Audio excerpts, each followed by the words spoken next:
Being sued as a doctor is a very lonely experience. I'd like to say I have no experience with it. Sadly, I do. I was sued one time for what I perceived to be a frivolous reason.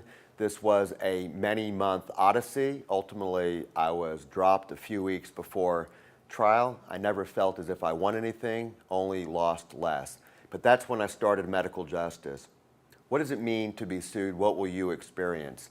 Well, you'll be on the receiving end of a letter, and the letter will state that with reckless and wanton disregard for the safety of a patient, you committed negligence. So this is a very disheartening experience because every doctor that I know wakes up in the morning hoping to do the best possible job for his or her patient. You will be judged by 12 people, a jury, who typically have little to no knowledge of medicine, yet they'll be there trying to analyze and distill very complex medical topics and having to render a judgment as to whether you did right or did not do right by your patient. The average case lasts approximately 4 years from beginning to end.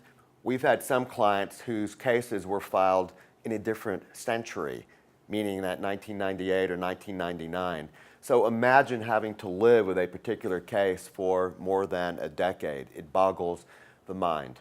You will hear language from an expert or concepts from an expert that bear zero to no relation to anything that you were taught. Yet these are experts who have pretty good communication skills and are able to connect with a jury.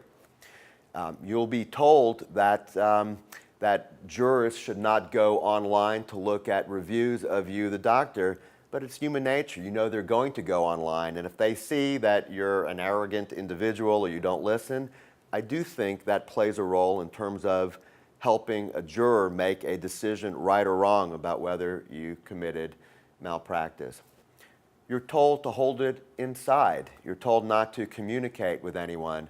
I don't know about you, but it's very difficult to hold a very stressful event inside, not talk to your colleagues, your peers, or even your family about this particular matter.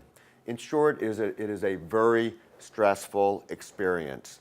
Attorneys will ask me, why don't we just treat it like an automobile accident and just turn it over to our carrier and be done with it? The short answer is because the two have almost nothing in common. When you're sued, it is an assault on your reputation, who you are, what you do. When I'm sued for an auto accident, I don't think myself the worst driver. I just turn it over to my insurance carrier and I'm done with it. But when someone sues you and says that you injured them, we do take it personally. Right or wrong, we perceive it as an assault on our reputation. For more information or to join our mailing list, sign up at info@medicaljustice.com.